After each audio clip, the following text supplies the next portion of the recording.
Hey guys, my name's English Dave, and I'm here to give you the Entertain Link spoiler-free review for Disney's The Jungle Book. Based on the series of books by Rudyard Kipling and the 1967 Disney classic animated movie, it's the story of Mowgli, a baby found in the jungle and raised by wolves who is then forced to leave because of the actions of the ferocious tiger Shere Khan. Along the way, Mowgli meets other animals and through his journey of self-discovery, learns some of the bitter and sweet lessons of life.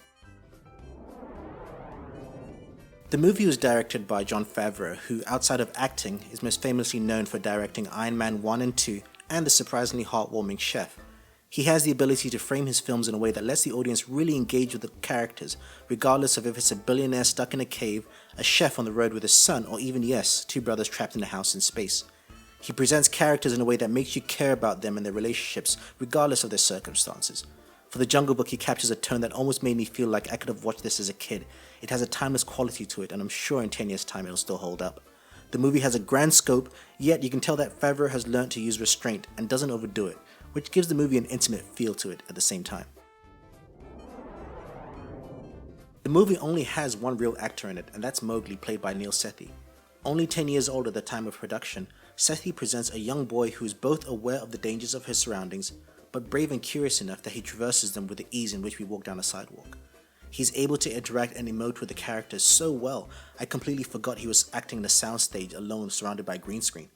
Not only is that a compliment to the special effects team, more on that later, but it's a huge compliment to the young actor's abilities. His journey makes sense to us because we can feel it. We feel his excitement, his fears and his frustrations, and ultimately his self-belief. Though he may be the only human in the film, he is however surrounded by an excellent voice cast. Giancarlo Esposito plays Akela, Mowgli's wolf father and the head of the pack. He brings a noble and brave presence to a character whose every word is calculated and spoken in a way that every leader should present themselves. Lupita Nyong'o plays Raksha, the mother wolf. The emotional heart of the movie, she delivers her dialogue in a way that makes you really understand that a wolf could love a human cub as her own. She's also wonderfully one of the examples of strength and defiance in the story, and one of the only ones to make a stand. She's a great example of a female character who proves that being nurturing isn't weakness.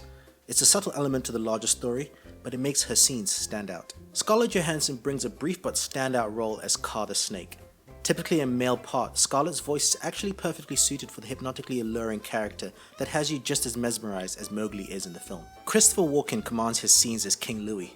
The actor's signature vocal stylings give weight to a character who's longing for the one thing he can't have. Though an antagonist in the story, Walken gives the character enough to make you empathize with him at times. Ben Kingsley voices Bagheera the Panther, one of my favorite characters in the movie, and in a subtle way, a very important character in the story. There's a noble elegance to his character, yet isn't afraid to do what has to be done. His devotion to protecting Mowgli is an interesting story in of itself. A mentor, a trainer, and a friend to Mowgli, you can tell he's someone who has seen it all. Idris Elba is frightening as Shere Khan. His deep voice works perfectly mixed with tiger growls used to emphasize a point as he speaks. There's an unnerving subtlety to his presence, and the way he delivers his lines keeps you worried that he could pounce at any given moment. Bill Murray, of course, is perfectly cast as the lovable bear in the jungle, Baloo. Ever the con artist, trying to do as little work as possible, Murray nails the role as if the character was created for him. He brings a perfect amount of comic relief in a film that can be surprisingly dark. However, he's also crafted a nuanced character that you can almost imagine went through something life-changing himself before the film's events. First and foremost, the movie is absolutely beautiful. The jungle is rendered perfectly by the VFX team. You can almost feel the thick jungle air around you. You move with Mowgli as he parkours through the trees. The animal characters are so well realized that you have to remind yourself not to call Peter and report a studio for forcing animals to act. The characters have a weight to them that blend perfectly with Mowgli's presence. When I first saw the trailers, I was slightly bothered by the talking animals. The human way their mouths moved when they talked bothered me and made me feel as if it would take me out of the movie. However, they must have touched something up between the trailers and the final cut because I was fully immersed in the world and its characters, and it's a testament to the VFX team as well as the actors. This is definitely a movie I would recommend be viewed in IMAX or the biggest screen available to you, even in 3D. It's a visual treat that leaves you wanting to return long after you've left. The story was at times a lot darker than I was expecting, and it certainly pushed the boundaries for a kids' film. At one point, a character's death leaves you shocked in a "did they just do that?" kind of way. I also love what they've done with Mowgli in this rendition of the story. He didn't just stand out because he's visually different to the other animals. The movie took time to focus on the various attributes that make him human. His knack for tricks, as the animals call it, is a perfect way to show how he's able to survive in a world where claws, hooves, and teeth are essential to survival. They touch on an aspect of the human raised in the jungle story that we haven't really seen before, and I'm looking forward to seeing that further explored. I love the character dynamics. Though this is Mowgli's coming of age film, the supporting characters do a great job with assisting him through the journey. Through them, we learn the laws, rules, and history of the world Favreau has crafted.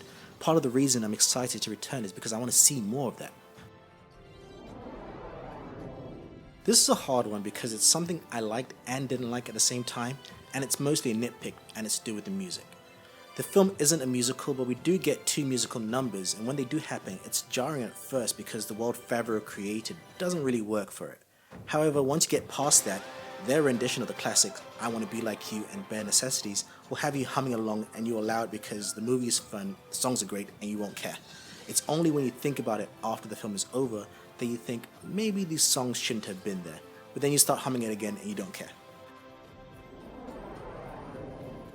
Disney has been making and will continue to make live-action remakes of its classic animated movies. There's always going to be a debate on whether that's a good thing or not. Jungle Book proves that though recent history has a strong argument for why these shouldn't happen, every once in a while a strong case comes along for why they should. Thanks guys for listening. If you like this review, hit like and subscribe.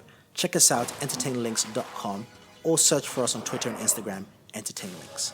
My name's English Dave, and this has been a spoiler-free Jungle Book review. See ya.